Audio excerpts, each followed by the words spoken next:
प्रत्येकाच्या घरी तुळस असावी. तुळस ही पवित्र आहे.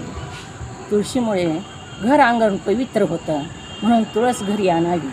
पण तुळस घरी आणल्यानंतर ती तुळस पूर्व दिशेला ठेवू नये. सूर्यनारायणाच्या दिशेला तुळस ठेवू नये. तुळस घरी आणून त्याच्या खाली महादेवाची पिंड ठेवू नये. महादेवाच्या पिंडीवर तुळशीपत्र वाहू नये. सूर्यनारायणाला जल देताना त्याच्यामध्येही तुळशीपत्र टाकून जल देऊ नये. भवानी मातेला तुळशीपत्र वाहू नये. गणेशालाही तुळशीचं पान वाहू नये. पूर्ण शिव परिवाराला तुळसपत्र वाहू नये.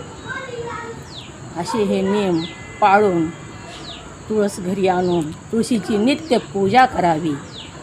तुळस पश्चिम दिशेला ठेवावी किंवा दक्षिण दिशेला ठेवावी, पण पूर्व दिशेला तुळस ठेवू नये.